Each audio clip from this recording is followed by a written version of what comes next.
श्री रामनवमी महामहोत्सव की जय।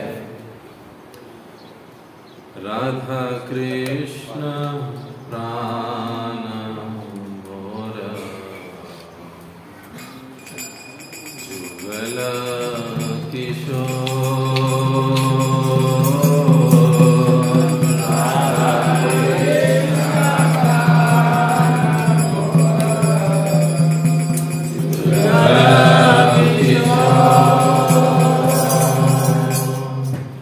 जीवने मायाने गति यार नाही मोह।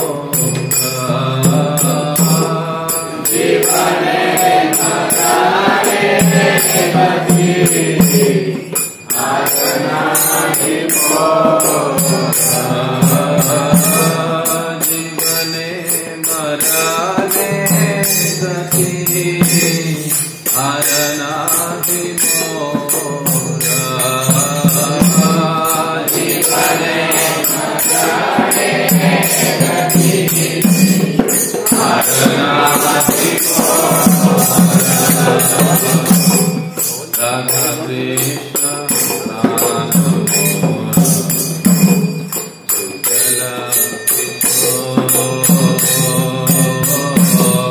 राधा कृष्ण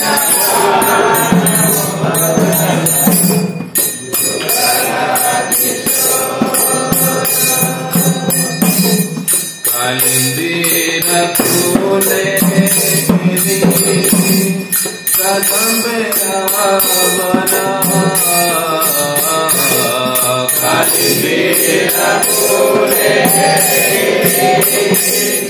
कदम रावना। कालिंदीर फूले कदम रावना। कालिंदीर फूले कदम रावना। रतन में मीरा राधा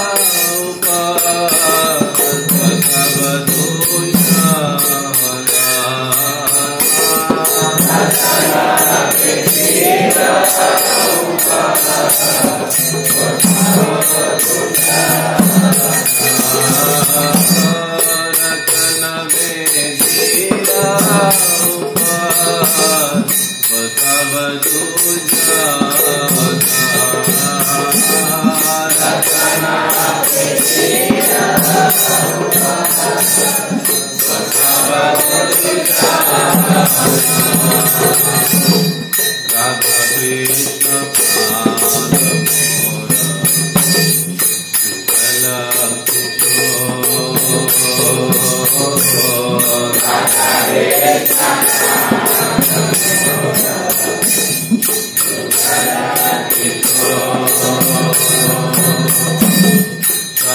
गौरी अंगे दिगो चंदन गंगा।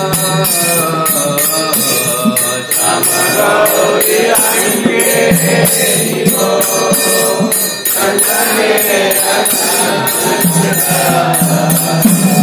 श्याम गौरी अंगे दिगो चंदन गंगा।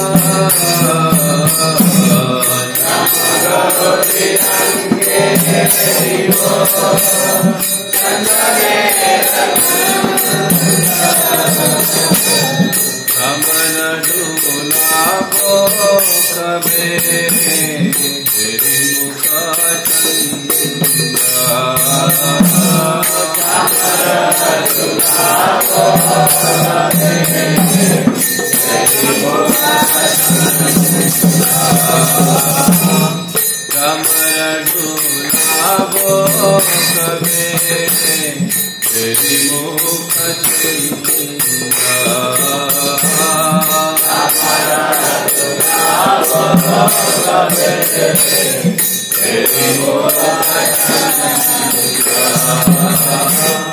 राधा कृष्ण प्राण मोर जुगल किशोर।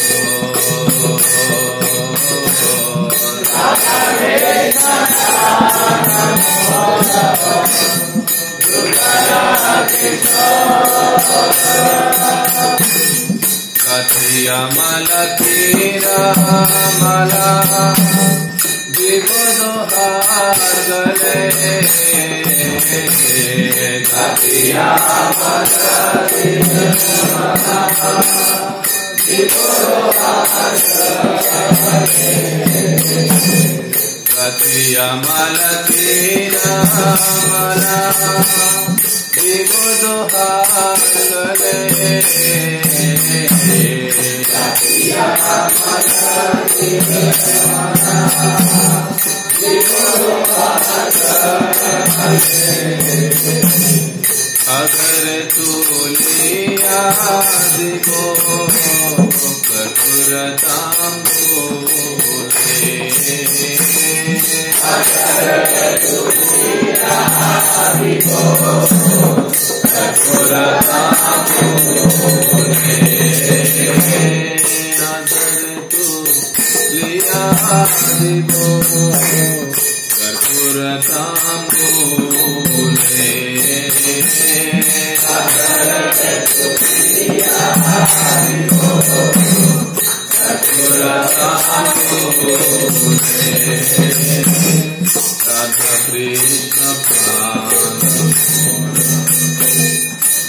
कृष्ण ललिता विशाखादि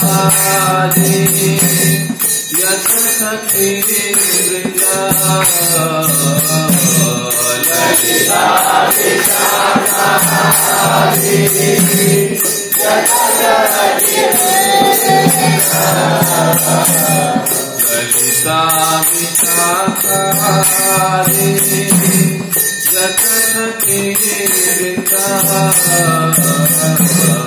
ललिता विशाखादि यथ सखी वृंदा अक्षयत जीवो सेवा चरणारविन्द अक्षयत जीवो सेवा चरणारविन्द अक्षयत जीवो सेवा चरणारविन्द राधा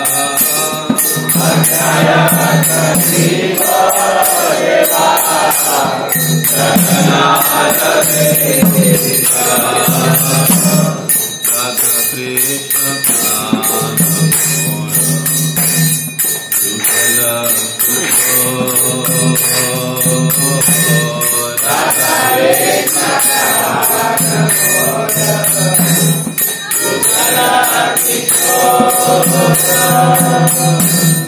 श्री कृष्ण चैतन्य प्रभु रघुनाथ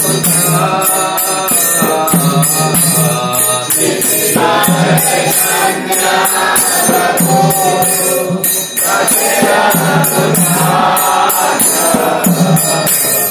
श्री कृष्ण चैतन्य प्रभु रघुनाथ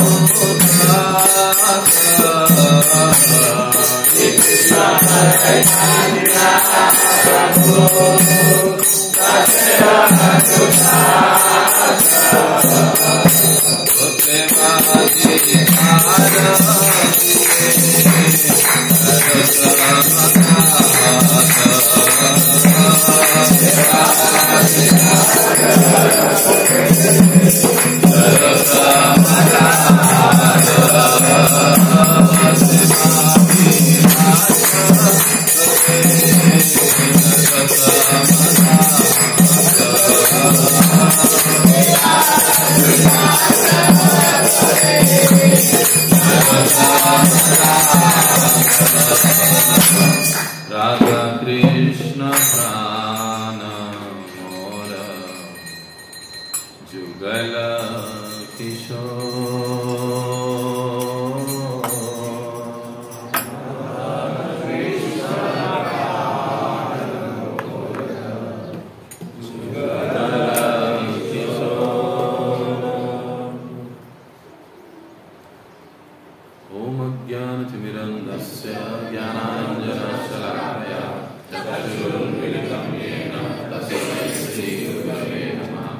श्री चैतन्य मनोभीष्टं स्थापितं येन भूतले स्वयं रूप कदामह्यं ददाति स्वपदान्तिकं वन्देऽहं श्रीगुरो श्रीयुतपदकमलं श्रीगुरुवैष्णवांश्च श्रीरूपं साग्रजातं सदगणनाथान्वितं तं सजीवम् साद्वैतं सावधूतं परिजनसहितं कृष्णचैतन्यदेवं श्रीराधा कृष्णपादां सहगणा ललिता श्रीविशाखान्वितां च नमो विष्णुपादाय कृष्णप्रेष्ठाय भूतले श्रीमते भक्तिवेदान्त स्वामिनिति नामिने नमस्ते सारस्वते देवे गौरवाणी प्रचारिणे निर्विशेष शून्यवादी पाश्चात्यदेशधारिणे नमो महावदन्याय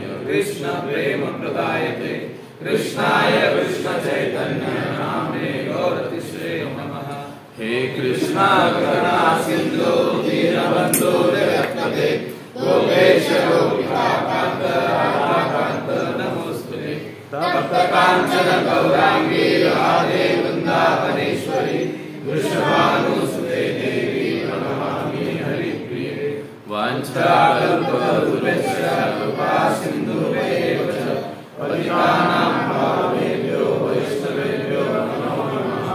जय श्री कृष्ण चैतन्य प्रभु नित्यानंद श्री अद्वैत गदाधर श्रीवासादि गौर भक्तवृंद हरे कृष्णा कृष्णा कृष्णा हरे हरे हरे राम राम राम हरे हरे।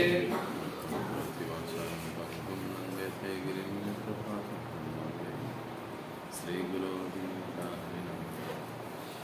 हरे कृष्ण।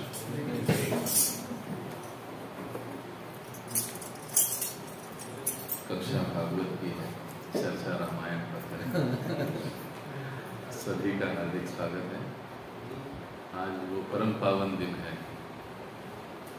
जिस दिन प्रभु रामचंद्र जी अवतरित हुए, बराबर 12 बजे। तो जन्म की जो कथा है उसका जो बड़ा ही मधुर वर्णन है उसको तो हम शाम को सुनेंगे, परंतु अभी हम जो प्रसंग अब तक हमने लिए नहीं, वो प्रसंग हमको क्या सिखाते हैं उस पर हम थोड़ा चर्चा करेंगे। तो आइए हम प्रभु रामचंद्र जी को नमन करते हैं एक सुंदर श्लोक के माध्यम से। सभी पीछे दोहराइए, बड़ा ही आसान है। रामाय रामभद्राय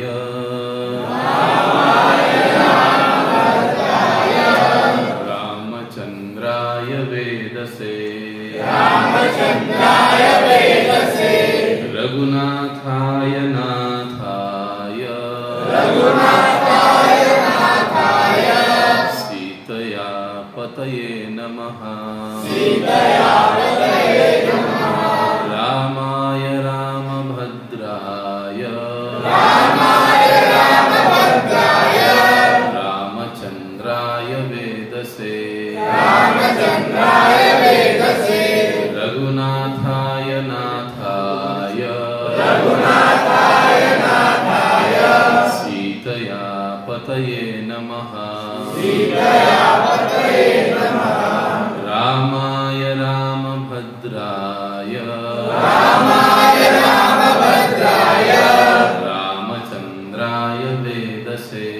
रामचंद्राय वेदसे रघुनाथाय नाथाय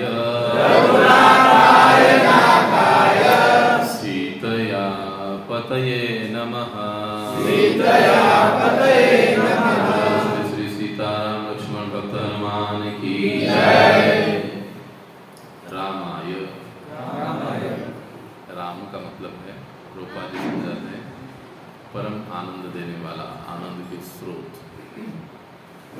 अब ये जो राम नाम से भगवान को कौन पुकारता है?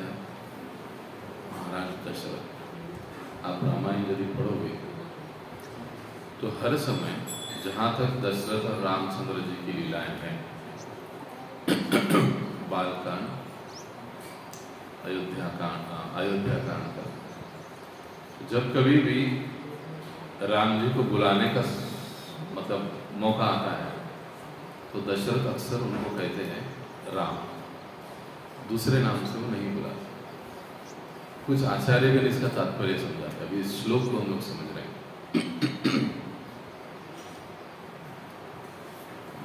क्योंकि महाराज दशरथ के जीवन के आनंद का स्रोत ही प्रभु रामचंद्र थे। इसीलिए हम देखते हैं कि राम गमन के पश्चात वसुदेव की क्षमा करें महाराज दशरथ की लगभग दृष्टि ही चली गई। वो कुछ देख नहीं पा रहे थे उस समय। तो कई बार माता कौशल्या को कहते हैं कि अरे कौशल्या, तुम मुझे दिखाई नहीं दे रही, कृपया मुझे स्पर्श करो और मुझे एहसास कराओ कि तुम मेरे पास हो, क्योंकि मैं कुछ देख नहीं पा रहा। जैसे ही मेरा राम मुझसे दूर चला गया, मानो मेरे आंखों की दृष्टि चली गई, क्योंकि एकमात्र राम ही थे जो मेरे जीवन का आनंद थे। इसलिए प्राय महाराज दशरथ अपने पुत्र को राम नाम से ही पुकारा करते थे, क्योंकि वो जानते थे कि मेरे जीवन का जो शाश्वत और वास्तविक आनंद है वो केवल और केवल राम, प्रभु रामचंद्र है। और हमारा क्या है? हमारे जीवन के आनंद कौन है? अभी हमको तय करना है। लेकिन शास्त्रों की दृष्टि से, हमारे आचार्यों की दृष्टि से हमारे जीवन का वास्तविक आनंद यदि हम चाहते हैं, सुख यदि चाहते हैं शाश्वत, तो उसके लिए हमको राम, कृष्ण, चैतन्य महाराज जी के थे बुलाना पड़ेगा। एक अब रामाय, राम भद्राय, अब राम भद्राय ये शब्द दो शब्द मिलकर बने, राम प्लस भद्र और आय। आय का मतलब होता है, वो ऐसे प्रोनाउंसिएशन को लगाया जाता है कि जिससे उसका उच्चारण आसान हो और उसमें से कुछ प्रत्यय लगे, ये व्याकरण की बात है। तो भद्राय, राम भद्राय। अब ये राम भद्र नाम से उनको प्रभु रामचंद्र जी को कौन पुकारता था? माता कौशल्या बुलाया करती थी, हे राम भद्र, हे राम भद्रे, या हे राम भद्राय। अब देखिए, राम शब्द का अर्थ हमने क्या देखा है? प्रभुपाद का समझाते हैं आनंद के स्रोत। और भद्र शब्द का मतलब क्या है? जो सज्जन है, जो कल्याणकारी है, कल्याणमयी है, उसको भद्र कहा जाता है। और भद्राय का मतलब है कल्याण करने वाले, आनंद देने वाले। राम आनंद देने वाले, भद्र कल्याण करने वाले, भद्राय कल्याण करने वाले, या भद्राय जो कि अपने सभ्य व्यवहार से अन्यों को जीतने वाले। इसलिए माता कौशल्या जो है वो प्रभु रामचंद्र को, अपने पुत्र को इस प्रकार से पुकारती कि हे राम भद्रे, हे दिव्य आनंद को प्रदान करने वाले, हे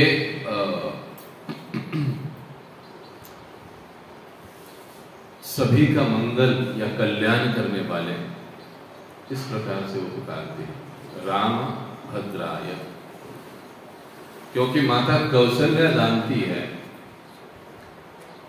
जिस प्रकार से दशरथ जानते हैं कि राम से ही शाश्वत आनंद की प्राप्ति मेरे जीवन में है, उसी प्रकार से कौशल्या अब दो चीजें समझती है। वो क्या समझती है?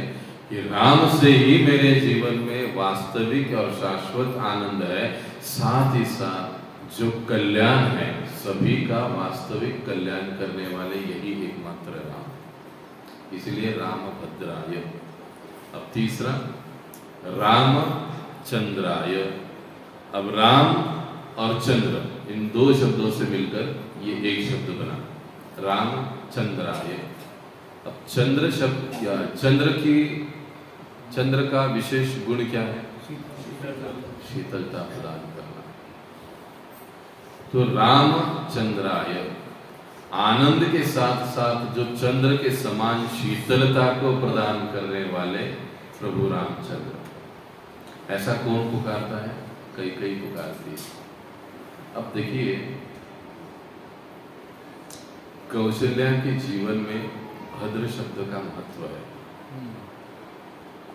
दशरथ के जीवन में आनंद शब्द का महत्व है, लेकिन कई का जीवन कुछ समय के बाद, यानी अयोध्या कांड से तो युद्ध कांड तक वो दग्ध ही रहा, दग्ध, जलने वाला, क्योंकि उसने जो कुछ भी किया था वो पश्चाताप इतना उसको प्रचंड हो रहा था कि मेरे कारण ये सब कुछ हुआ, तो वो दग्धता उसके हृदय से गई नहीं। हालांकि प्रभु ने उनको क्षमा कर दिया, खुना माता का दर्जा दिया, सब कुछ, लेकिन कई जब पुकारती है रामचंद्र को तो वो कहती है रामचंद्राय, कि हे राम, मुझसे जो उटपटांग काम होने वाला है और उससे जो ताप मुझे प्राप्त होने वाला है, कृपा करके चंद्र के समान जो शीतलता चंद्र प्रदान करते, उस वही शीतलता मेरे जीवन में प्रदान करो, ताकि ये जो ताप है कम हो सके। इसीलिए कई पुकारती है रामचंद्राय।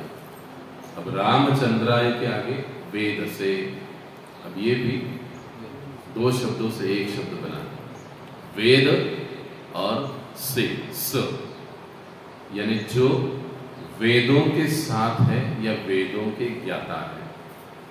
अब इस नाम से प्रभु रामचंद्र जी को कौन पुकारता था? वशिष्ठ मुनि, उनके गुरु पुकारते थे। क्यों? ये अभिमान न हो जाए कि मैंने भगवान को सिखाया है। अरे मैं क्या सिखाऊंगा, वो तो पहले से ही वेद से है।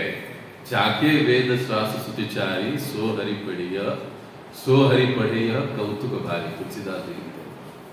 यानी जिनके श्वासों से समस्त वेदों की उत्पत्ति होती है, वही हरि जब इस धरती पर आते हैं तो वो वेदों का पठन फिर से करने लगते हैं। कितना कौतुक भारी, कितने आश्चर्य की बात है। इसलिए वशिष्ठ मुनि प्रभु रामचंद्र जी को अक्सर वेद से नाम से बुलाते हैं, अपने आप को जगह पर रखने।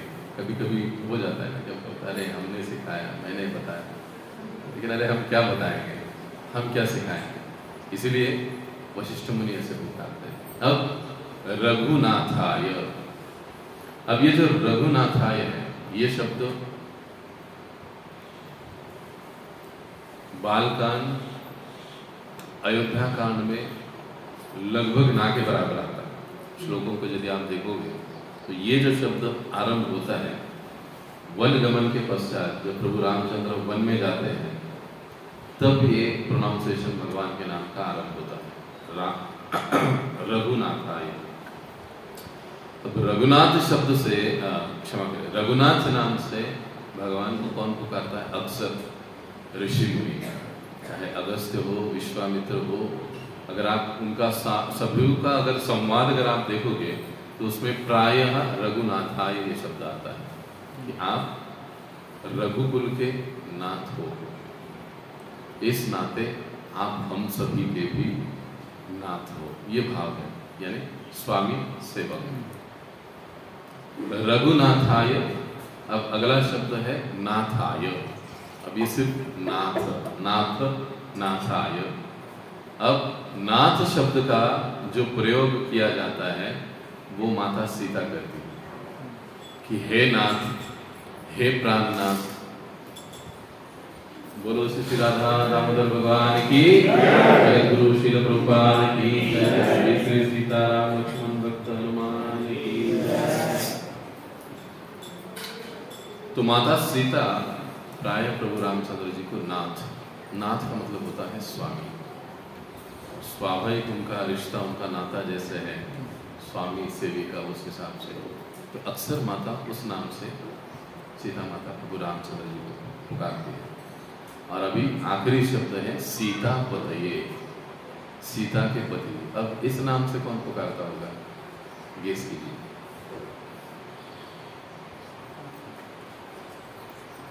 अंदाज? सीता पतये। जमाई शब्द सुना है ना, ये हमारे जमाई है। तो जमाई का मतलब क्या होता है? मेरे पुत्री का पति।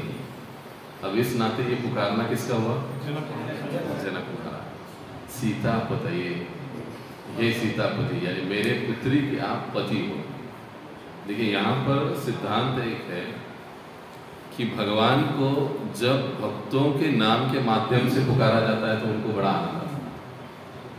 इसलिए जनक महाराज जी इस प्रकार से कहते हैं कि सीतापते, और अंतिम शब्द है नमः, कि मैं आपको या उनको ऐसे भगवान प्रभु श्री रामचंद्र जी को नमन करता हूँ। तो इस प्रकार से ये जो वंदना मंत्र है प्रभु रामचंद्र जी का, इसका अर्थ, इसका भावार्थ कई सारे आचार्य लोग समझाते हैं। बोलो सियावर रामचंद्र की जय। अब रामायण से कुछ चीजें, कुछ यानी बहुत सारी चीजें हम सीख सकते हैं।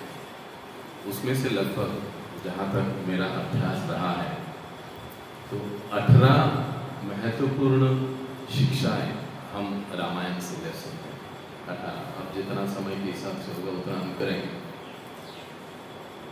सबसे पहले अब हम गृहस्थ भक्तों के दृष्टि से मैं बात कर रहा हूँ। कुछ जो लूंगा मैं प्रायः आधे से ज्यादा वो मेरे लिए कि कैसे हम रामायण से शिक्षाओं को ग्रहण कर सकते हैं। सबसे पहला, जब हम बाल कांड को पढ़ते हैं रामायण, तो बाल कांड में हमें एक शिक्षा मिलती है, वो ये कि अपने जीवन में जब भी कठिनाई आती है या कोई अड़चन आती है, कोई संकट आता है, कोई दुख की बात आती है, कोई निराशा की बात आती है, तो ऐसे समय में हमको अपने गुरु या अपने वरिष्ठों का मार्गदर्शन लेना चाहिए। उसके सिवाय हमको अपने मनगढ़ंत तरीके से आगे बढ़ने का प्रयास नहीं करना चाहिए। अब ये बाल कांड में कथा आती है, देखिए जैसे मैंने पहले ही कहा था, हम उन प्रसंगों पर चर्चा करेंगे जो पिछले 2 दिन में हमने लिए नहीं। बाल कांड में प्रसंग आता है, महाराज दशरथ, अयोध्या का वर्णन आता है, बहुत बढ़िया। अयोध्या शब्द का मतलब है जिसका कभी वध्य, जो अवध्य है, वो कभी हारती नहीं। महाराज दशरथ के कार्यकाल में महाराज दशरथ कभी हारे नहीं और अयोध्या को कभी पराजय देखना नहीं। दूसरी बात, अयोध्या में कभी बीमारी नहीं, अयोध्या में कभी धन की कमी नहीं, ऐसी पूर्ण सुख सुविधाओं के साथ अयोध्या नगरी है। राजा भी बड़े प्रेमी थे, प्रजा से पुत्र के समान प्रेम करने वाले थे, प्रजा भी अपने राजा को यानी महाराज दशरथ को उतना ही प्रेम करती थी। ऐसा होते हुए भी वाल्मीकि मुनि कहते हैं वहां पर एक खल था। क्या था? कि महाराज दशरथ को पुत्र प्राप्ति नहीं हो रही। अनेक रानियां थी,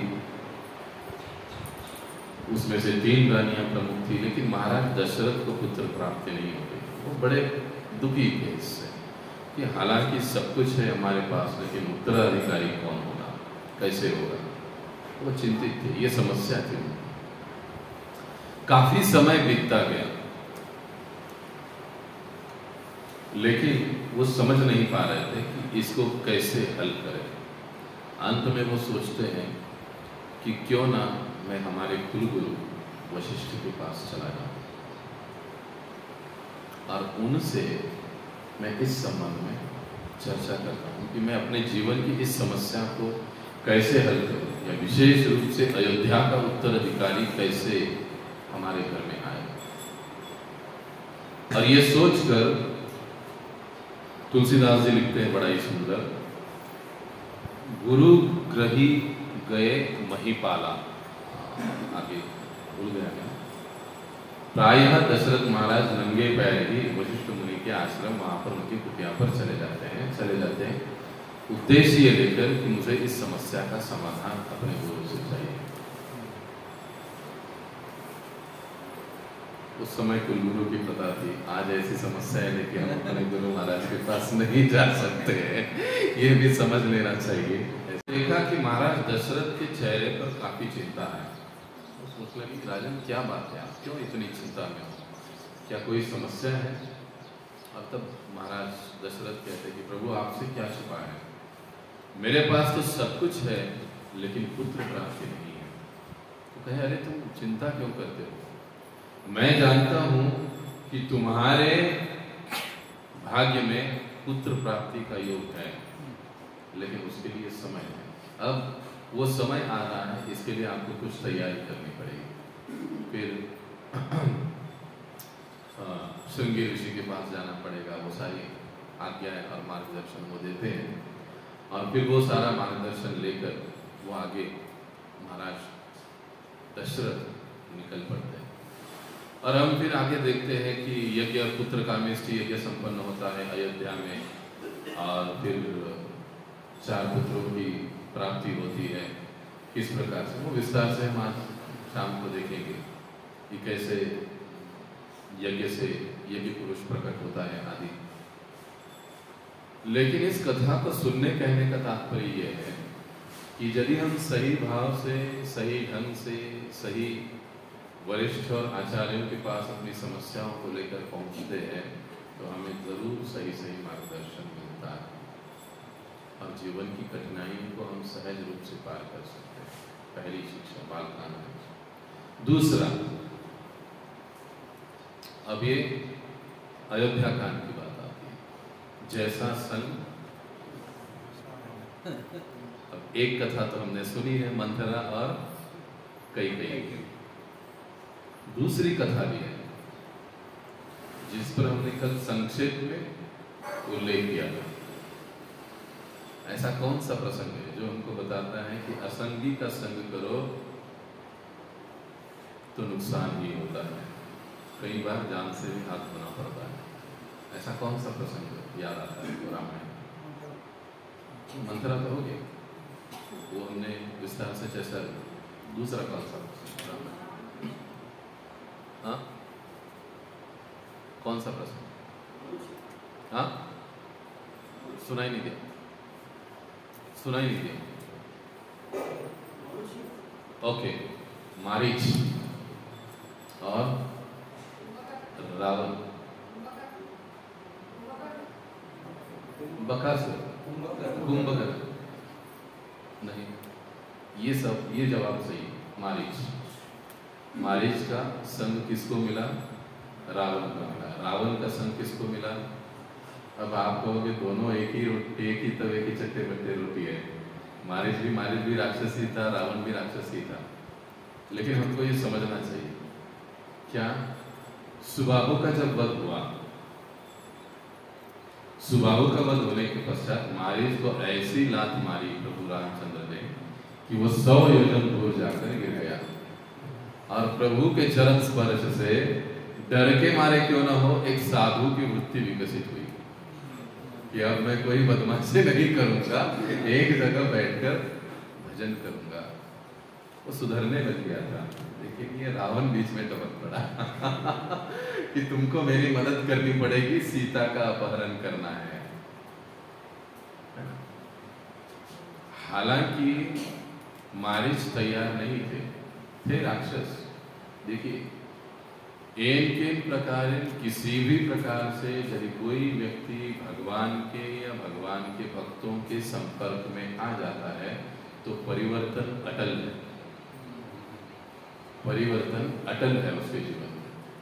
हम मारीच का उदाहरण देखते हैं, चरण स्पर्श भगवान का हुआ, प्रवृत्ति बदल गई, लेकिन संगति फिर से मिली रावण की। जैसे ही रावण की संगति मिली तो पुराने गुण जो है वो मराठी में उफाड़ून वरे, वैसे वो सारी चीजें बाहर आ गई। हालांकि वो चाहता नहीं था कि रावण के साथ जाना, लेकिन अंत में स्वीकार क्यों किया कि इसके हाथ से मरने से बेहतर है राम के हाथ से मरना, वो ज्यादा अच्छा होता है। जब हम संग करते हैं, इसीलिए हमारे आचार्य रूप गोस्वामी पाद उत्तम अधिकारी, मध्यम अधिकारी, कनिष्ठ अधिकारी अन्यों को जज करने के लिए, लेकिन हमें किस प्रकार से संग करना चाहिए उसको समझाने के लिए ये सारी कैटेगरीज है। और उस तरीके से हमें अपने आप को भी विकसित करना चाहिए और ऐसे ही प्रकार के संग में हमको रहना चाहिए। लेकिन प्राय क्या होता है कि हम लोग अपने स्वभाव के जैसा संग करते हैं, माझा स्वभाव कोणाला मॅच होतो असा आपण संघ शोधतो भक्तांच्या समूहामध्ये सुद्धा। परंतु संघ शोधण्याचा प्रभुपाद सांगतात, प्रभुपाद बताते हैं कि एकमात्र निकष क्या है कि किसके संग में जाने से मेरी कृष्ण भावना में प्रगति होगी, ये संघ का निकष होता है, न कि मुझसे किसका स्वभाव मैच होता है। ये सबसे महत्वपूर्ण बात है। तो ये शिक्षा हमको, दूसरी शिक्षा हमको प्राप्त होती है रामायण से। तीसरी, अब ये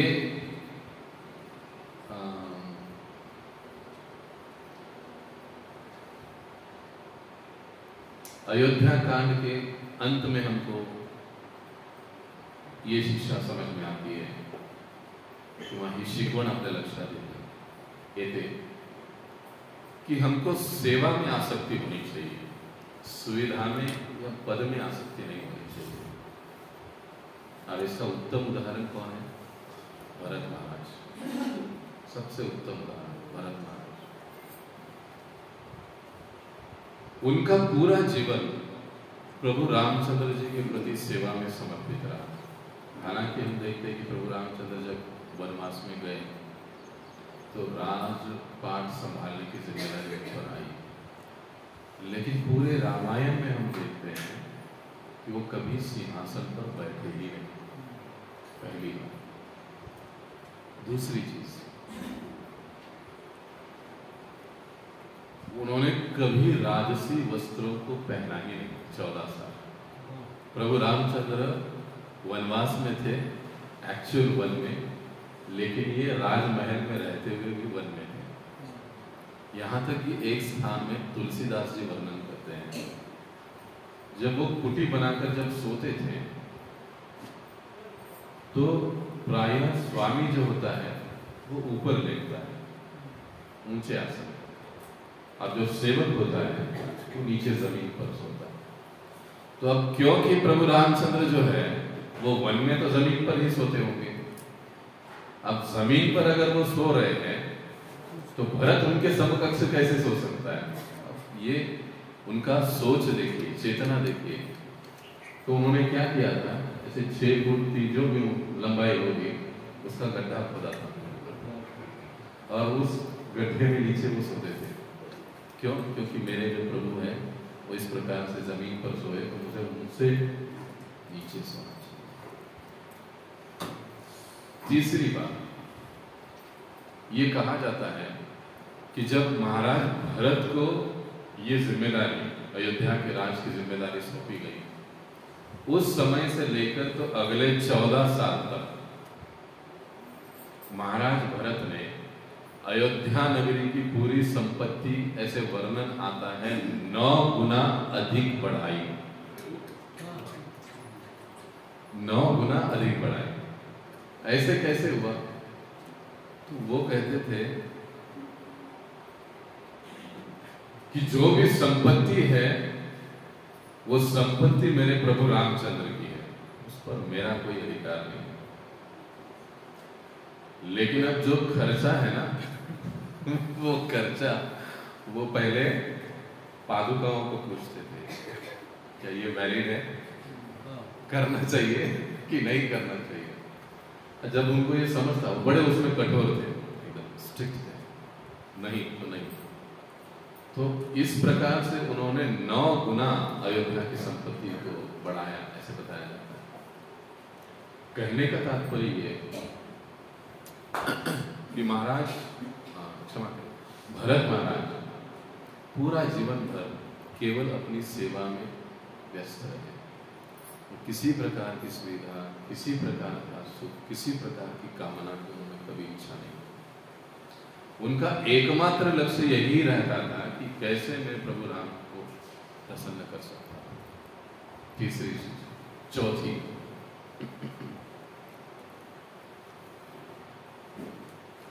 कि विपरीत परिस्थिति में भी हमको अपनी सोच को अक्सर सकारात्मक रखना चाहिए, चाहे जीवन में परिस्थिति कैसी भी हो। चाहे भौतिक जीवन, आध्यात्मिक जीवन कुछ भी हो, लेकिन हमें अपनी सोच जो है वो अक्सर सकारात्मक रखनी चाहिए। सकारात्मक मतलब है, नेगेटिव सोचेंगे, नकारात्मक सोचेंगे तो बातें नकारात्मक होती है। हम इसको देखते हैं अयोध्या कांड के वनगमन प्रसंग में, जब माता कौशल्या और रामचंद्र जी का संवाद चलता है, तो माता कौशल्या जब कहती है कि अरे तुमको तो देश निकाला मिल गया है, तुम तो अभी वन में चले जाओगे, ये कितने दुख की बात है, तुम अकेले जा रहे हो, तुम्हारे साथ तो मैं भी चलूंगी, आपका ख्याल कौन रखेगा?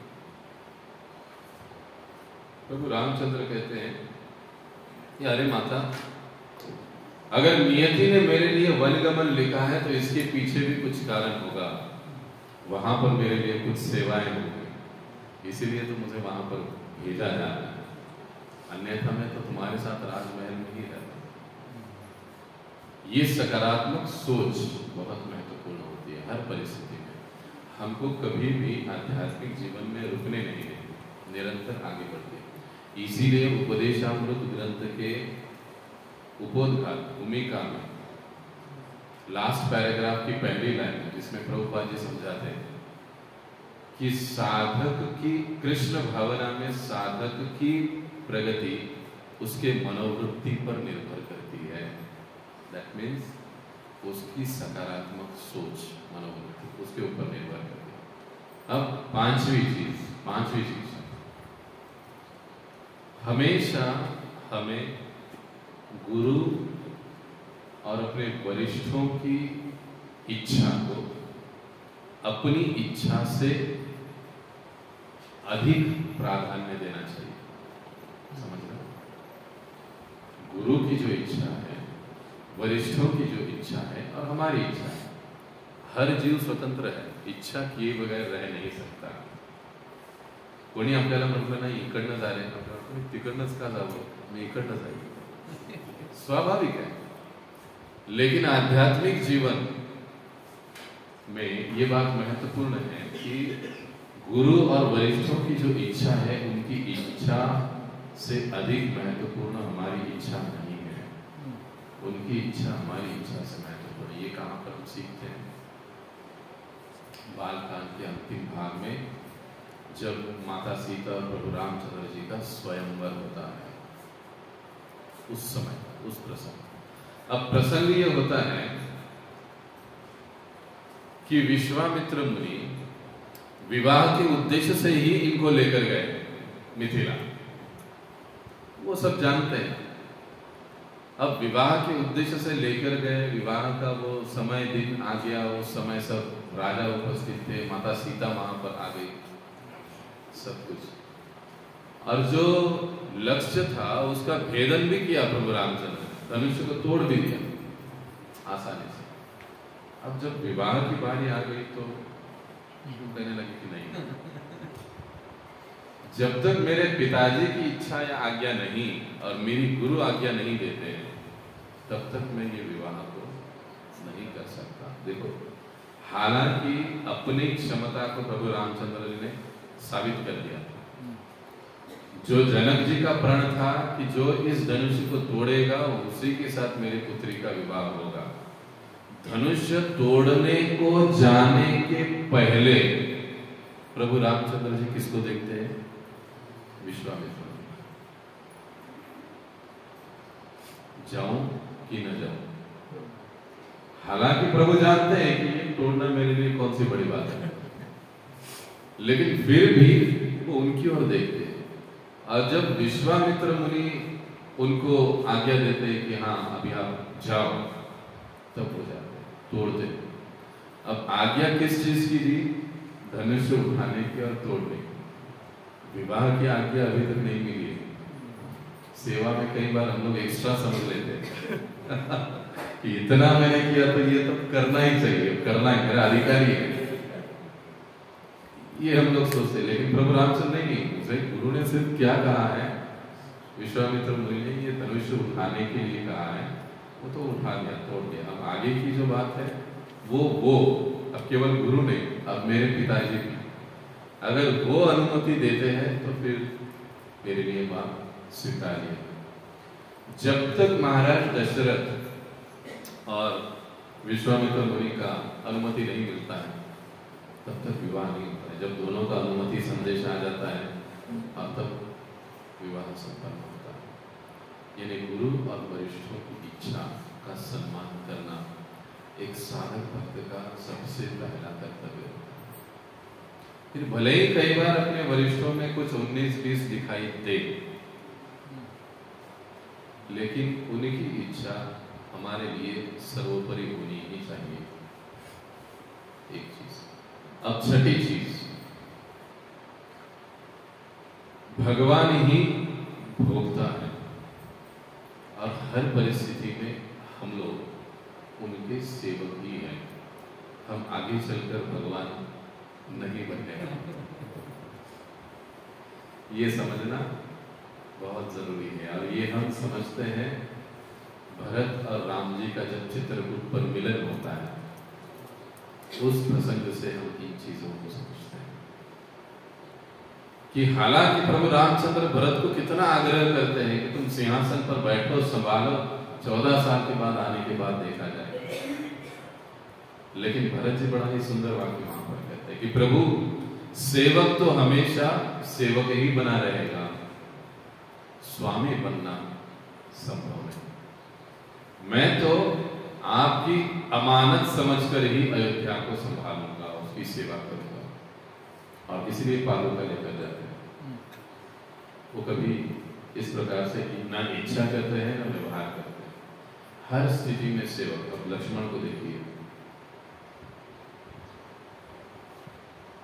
हालांकि बेचारे लक्ष्मण जो है बिना कारण भड़क गए।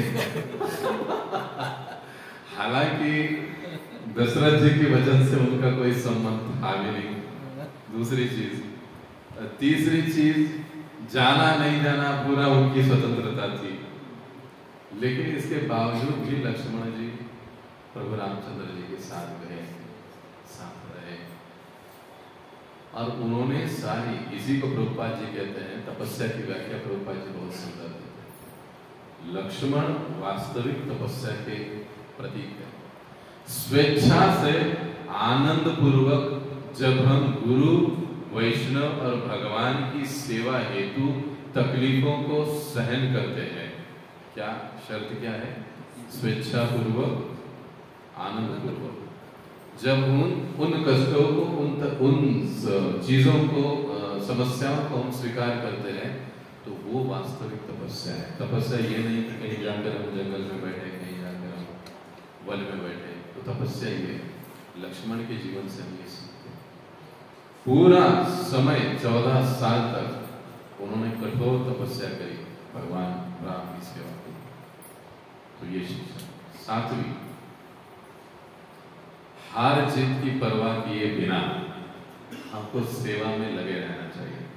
अब इसका उदाहरण कल हमने देखा शुरुआत में, कौन थे?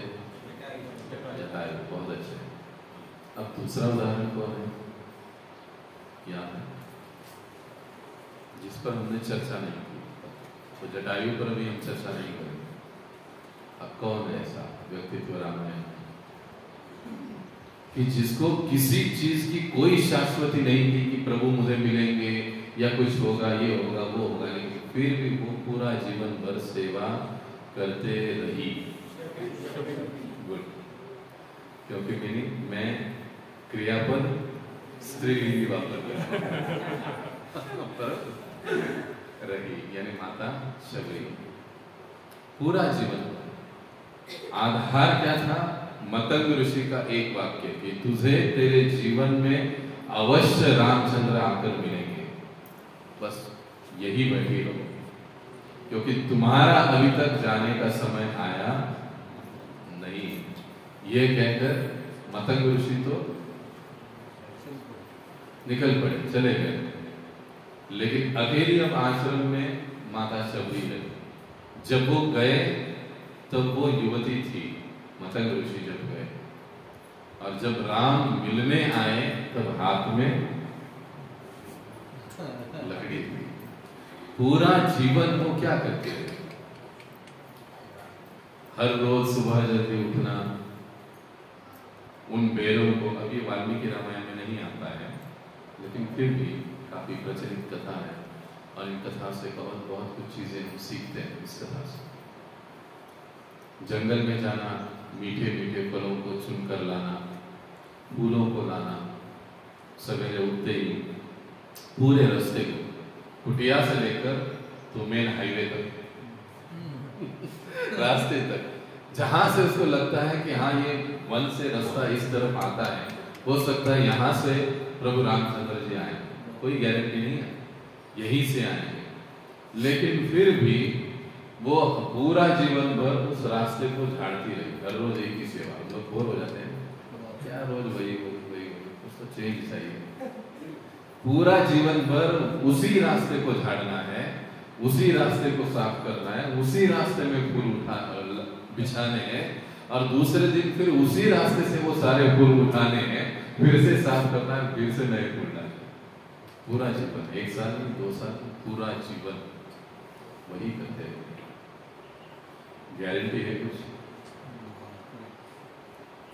आए, लेकिन विश्वास था। मेरे गुरु ने यदि कहा है कि मुझे इसी जन्म में इसी स्थान पर राम मिलने हैं तो मिलने हैं, बस मुझे उनके आने की तैयारी करनी है, बस इतनी बात।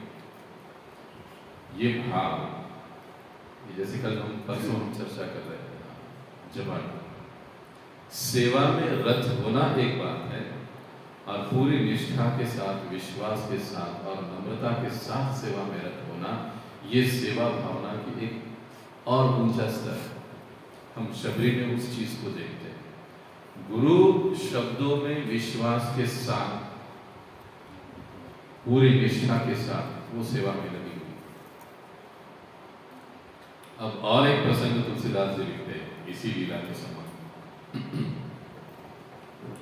जब अन्य ऋषि मुनि साधु उस रास्ते के इर्द गिर्द कुटिया के आसपास से जाते तो हर रोज इस शबरी पर हंसने लग जाते। कैसी पागल बुढ़िया है, कैसी पागल लड़की है, हर रोज फूल लेकर आती है, रास्ते को साफ करती है, पता नहीं अब गुरु जाने कितना समय हो गया, और ये रोज वही काम करती है, कभी हंसती है कभी रोती है, दिन भर दरवाजे में बैठी रहती है कि अब मेरे राम आएंगे, अब मेरे राम आएंगे, आंखों से आंसू, पागल हो चुकी है। क्या कहते थे, पागल हो चुकी। एक भी दिन ऐसे नहीं जाता था कि कोई आकर उनको कुछ नहीं कहता था, लेकिन सभी को उसका जवाब कॉमन होता था। जवाब क्या होता था? यानी मेरे गुरु ने कहा है कि राम जी आएंगे तो आएंगे, बस मुझे रास्ता देखना है, वही काम कर रहे हैं। तो ये जो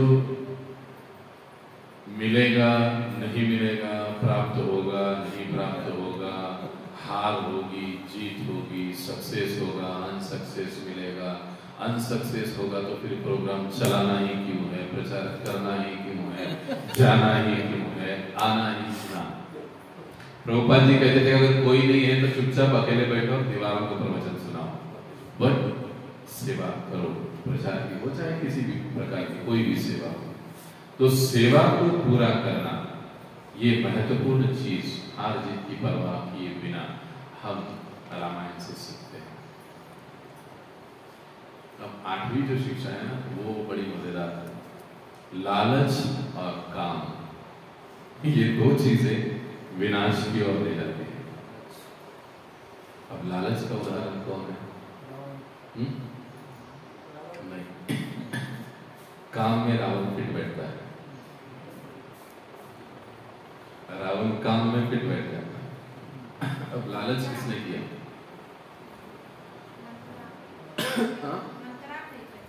मंथरा के नहीं,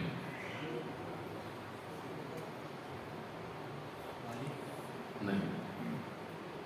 ये अच्छा है कि हम आज के दिन रामायण को स्मरण करने की कोशिश कर रहे हैं, एक एक पात्रों के माध्यम से। बहुत अच्छा है। नहीं, माता सीता, राइट। उनका लालच क्या था? सोने का मृग चाहिए, ये लालच था उनका। हालांकि देखिए, जैसे यार कल हम चर्चा कर रहे थे कि प्रभु को पता था कि मृग सोने का नहीं होता है, तो क्या माता सीता को पता नहीं था? लेकिन फिर भी ये लीलाएं घटती है, होती है, भगवान करते हैं। इसका उद्देश्य ही ये होता है कि हम जैसे साधक भक्त जो उनकी ओर जाने की कोशिश कर रहे हैं, प्रयास कर रहे हैं, उनको उससे कुछ ना कुछ तो शिक्षा मिले। हमने कल बहुत संक्षेप में इनडायरेक्टली कहा था कि माताएं बहुत दूर का सोचती हैं और दूर की सोच में अक्सर लालच होती है। अब ये परिपूर्ण होगा। अगर वो लालच न होता तो माता सीता इतने दुख में न पड़ती। ये शिक्षाएं हम ग्रहण कर सकते हैं यहाँ से, इन लीलाओं से। तो हमको इच्छा उतनी ही करनी चाहिए, भले ही हम गृहस्थ जीवन में हो, आध्यात्मिक जीवन और भौतिक जीवन दोनों जीवन को बैलेंस करने की या उनमें समतोल रखने की हम कोशिश कर रहे हो। हमको उतनी ही इच्छा करनी चाहिए जितना हमको अपने परिवार या अपने जीवन को धारण करने की आवश्यकता है। जीवन को धारण करने के लिए आवश्यक है, उतनी ही इच्छा आपको करनी चाहिए। अनावश्यक लालच, 8 घंटे में 12,000 मिलते हैं, अगर मैं 12 घंटे करूंगा तो 16,000 मिलेंगे। मग जब पण बोलला, सत्संग पण बोलला, सगळं झालं। लालच कितना जितना आवश्यक है उतना जरूर करें, लेकिन आवश्यकता से अधिक जब हमें वो लालच कृष्ण भावना में आगे चलने के लिए रोक सकता है तो उससे हमको दूर ही रहना चाहिए, क्योंकि यही मनुष्य जीवन का उद्देश्य है। 9 समय हो रहा है। सेवा के बाद विश्राम की सोचनी चाहिए। एक प्रैक्टिकल मुझे उदाहरण में से कल हमने इसके ऊपर चर्चा करी है, मैना कालनेमी और हनुमान, इसके ऊपर हम चर्चा नहीं करेंगे। कुछ समय पहले आरवड़े में परम पूज्य हमारे गुरु महाराज जी के साथ घटी हुई एक वार्तालाप किस्सा मुझे सुना और मुझे उस वाक्य से बहुत प्रेरणा मिली। प्रायः मैं महाराज जी के सामने कम ही रहता हूँ, तो मुझे पॉसिबल ही नहीं हो पाता है, लेकिन जो महाराज जी के वचन होते, चीज़ें होती है, मैं उसको कायम अनेक जो भी वक्त पास में मैं उनसे सुनते रहता हूँ। तो आरोडे में काफी मराठीतून भरगच्च कार्यक्रम होता। आदल्या दिवशी पण महाराज खूप मोठे कार्यक्रम करून आले होते, एवढ्या दूरची जर्नी होती सगळं। तिथेही महाराजांनी कार्यक्रम दिला, सत्संग प्रवचन कीर्तन झालं। पुन्हा लगेच लागलीच महाराज दुसरीकडे निघाले आणि एका भक्ताने प्रश्न केला, महाराज एवढ्या दिवसापासून तुम्ही कंटिन्यू प्रवास करत आहात, आता इथे कार्यक्रम, आता गेल्यानंतर तिथे पोचल्या पुन्हा कार्यक्रम, तुम्ही थोडा विश्राम घ्यायला पाहिजे, आराम करायला पाहिजे थोडासा। महाराजांचं उत्तर काय? आता विश्राम म्हणे धामात गेल्यावरच, इथे नाही। हे आपल्या गुरु महाराजांचा हा भाव आहे। तो भाव, हे वाक्य मला इतकं प्रेरणा देणारं ठरलं की मी खरोखरच विचार करत राहिलो त्यावरती। कसं प्रभुपादांचे जे वर्तमान शिष्य आहेत, आचार्यगण आहेत, आपल्या आचरणातून आपल्याला शिकवतात की आपण सेवा किती अव्याहतपणे आणि अविरतपणे, भागवतचे जे 2 शब्द आहेत, अप्रतिहता आणि अहेतुकी। अप्रतिहता इथे लागतो, विनाखंडित कंटिन्युअसली करत राहणं। तर ही 9वी शिक्षा सुद्धा आपण आपल्या गुरु महाराजांच्या आचरणातून तर घेऊ शकतो, सोबत रामायणातून सुद्धा आपण घेऊ शकतो। 10 आता हे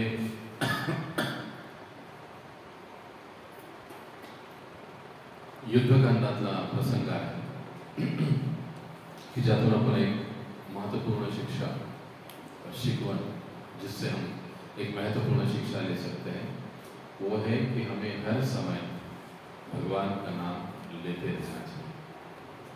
भगवान के नाम का आश्रय कभी नहीं छोड़ना चाहिए। हर हालत, हर परिस्थिति, हर क्षण, हर समय भगवान के नाम की शरण में हमें रहना चाहिए।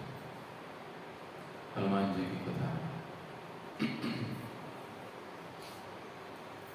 राम से तू बनाना है। राम से तू, हम किससे है? ममई वांछति लोके जीव बुद्ध सनातन। राम सेतु बनाने की जब चल रहा था, बनाया जा रहा था, तो सभी लोग पत्थर पर राम लिखकर पानी में डाल रहे थे और वो पत्थर तैर रहे थे। हनुमान जी भी कर रहे थे, सारे वानर कर रहे थे और दूर से खड़े रहकर प्रभु रामचंद्र देख रहे।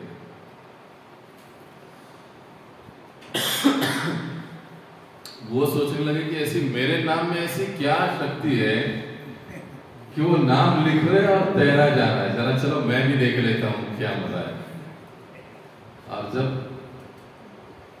सब लोग चले गए, अब कोई नहीं था, यहाँ वहां प्रभु रामचंद्र कोई देख तो नहीं रहा है, एक पत्थर उठाते उसके ऊपर राम लिखते हैं, पानी में छोड़ देते हैं, लेकिन वो क्या होता है, डूब जाता है। और हनुमान जी भी नटखट स्वभाव है, हनुमान जी चुपके से पीछे से देख रहे हैं। अब जब उन्होंने देखा कि प्रभु ने पत्थर को डाला और वो तैरा नहीं, वो डूब गया, तो वो जोर जोर से हंसने लगे। अब जब हनुमान जी हंसने लगे तो प्रभु रामचंद्र जी को काफी संकोच हुआ कि अरे किसी ने मुझे देख लिया, ये साधारण वानर लोग मेरा नाम लिखकर पत्थर को तैरा रहे हैं, लेकिन जिसके लिए तैरा रहे उसका पत्थर डूब गया, ऐसे कैसे? अरे हनुमान ये कैसे हो गया?